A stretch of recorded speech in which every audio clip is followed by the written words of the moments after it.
And welcome. My name is Benjamin Klein, and I'm about to make a little bit of a tutorial on using Roll20's free system in order to create and make uh, really some of the cool things that it can do for running Pathfinder games. I'm doing this primarily because my brother is about to run a Pathfinder game, and there's a few things that I just learned by trial and error, running a game for about a year and a half. And it's easier if you don't have to learn it by trial and error. And also, we just didn't find any really good Roll20 Pathfinder tutorials. And I'm not going to say this is going to be a really good one. In fact, I would almost bet that it's not going to be because I haven't practiced. I don't have any note cards. I'm just kind of doing this off the top of my head. But anyway, what you do, you go into the basic interface, and I'm just going to talk about a few things that I learned as I went through. So I'm going to start out with uh, a fairly new page. I've made it this size. I think it starts out. You know what? I'm going to just go ahead and create a new page just for us, and it will be called Untitled. Okay, and it starts out. Um, like this. It starts out with a few default settings. It starts out with a grid. It starts out 25 by 25, and so those are there. So one of the things that I learned to make life better is that when you download a map, because there's thousands of maps online, and if you're thinking, oh, I need a map for this place, I've found that almost always you can find a map online. I've got some theories as to why that is, but I'm not going to get into Jungian psychology right now. Instead, what I will do is just pull up one that I got. So anyway, this is one that I got. This is your map, Joe, who I'm doing this for, but I'm not using that.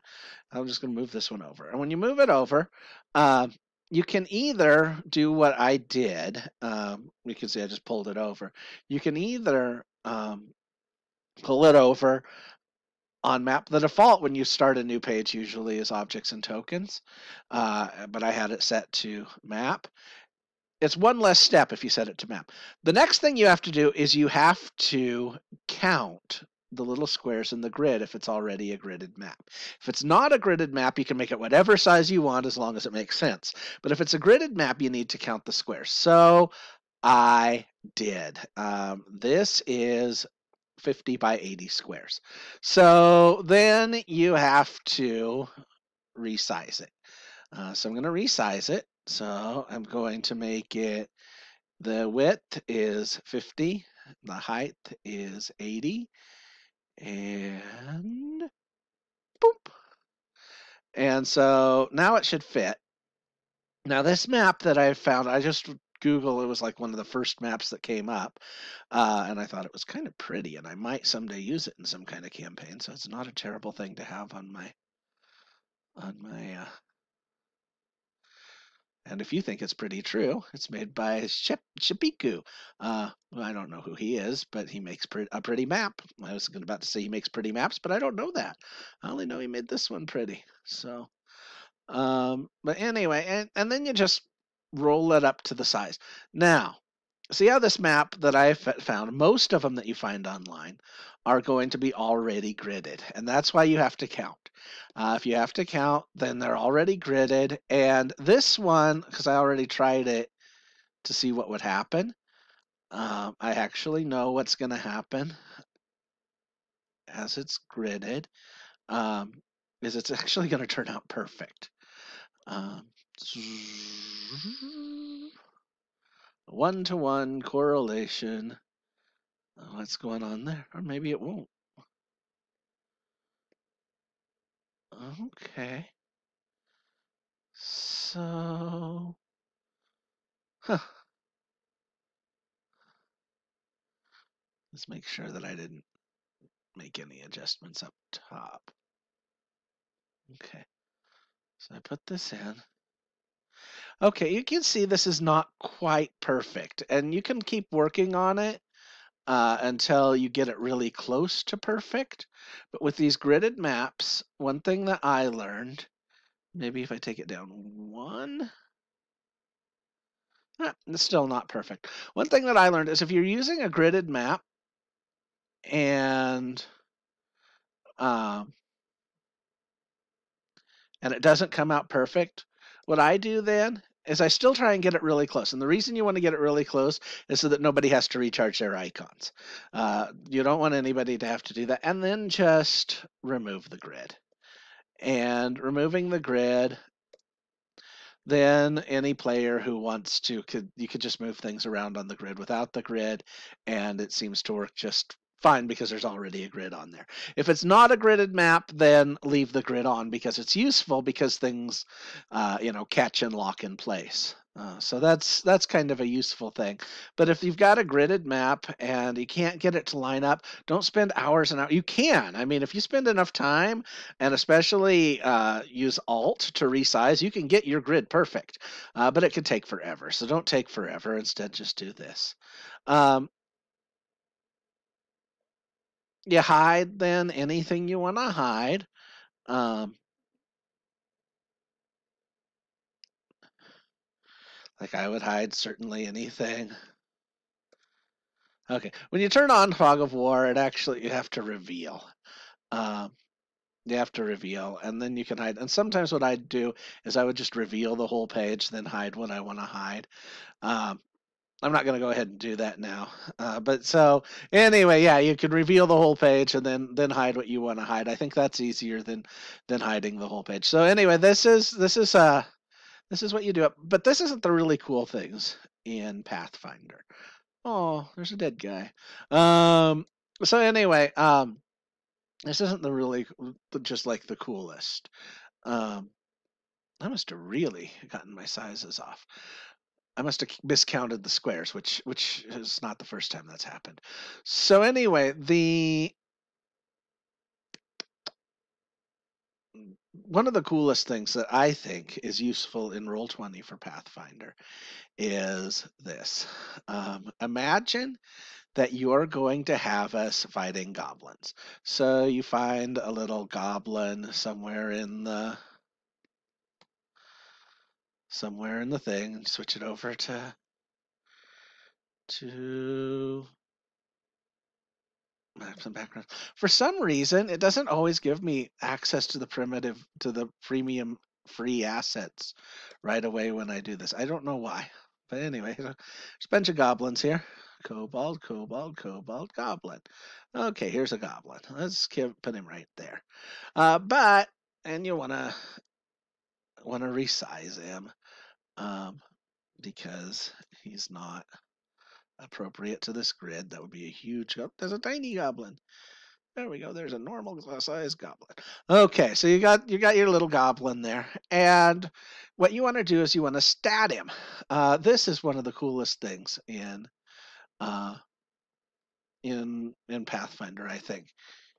You go goblin,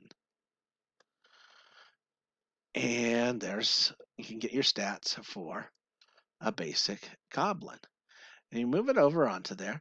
And it right away tells you a little bit about goblin stuff like that. Okay, that wasn't cool. But see how I moved it onto there? Now, if you just double click, it just opens in here and you get this same thing. But if you move it onto the map, then when you go over here to the journal, he's right there, goblin. So say you like that goblin and now you've got a character and but now you're like, but I don't want this to be a standard goblin. I want this goblin to be really cool. He actually is pretty cool as goblins go. But anyway, I want this goblin to be really cool. I want to make some changes. I want to give him some class levels, whatever you want to do. So anyway, so let's make him. Let's see. Let's look at his basic stats. Zero Dex is really high. Con is pretty good. Intelligence, Wisdom. It's gonna make him into some kind of a caster, but none of these are great for that. I guess I'll go ahead and make him level 1 wizard. Okay, so because his intelligence is at least not as bad as his wisdom or charisma. So anyway, you decide you're going to make him into a wizard. Okay, so there's a few cool things that you can do then. One of the things that you can do, you notice how I clicked on the little gear here to change the thing, and you want to you want to rename him. I'm going to go ahead and leave Goblin on there. Um, Thrisborn,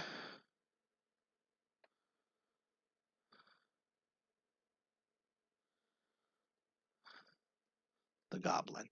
Okay, and I'm gonna give him warrior.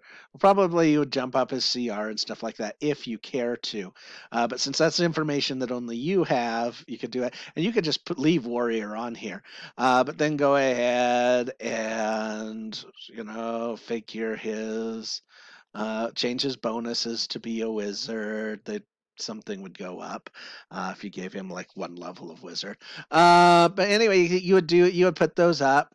Probably the will would go up, and so you move those up. But then here's the thing: you put in spells, and you put in his caster level. So you're going to give him one level of being a goblin wizard, which I think it puts concentration at one. And spells per day. I can't remember off the top of my head, but we'll give him 4, which is probably very generous. Spells per day. Okay, so we've done that. Now, the reason you want to do that, you put that in there, you click on that you want to give him spells, caster level 1, spells per day. Then, boom, right here, you have some spells. So, say you want to give him, let's give him 4 first level spells. You go over here under the eye again, and you can put Shocking Grasp. And you move that right in there. Boop. And then he's got Shocking Grasp. And you go, what else is a good level 1 spell? That might be level 0.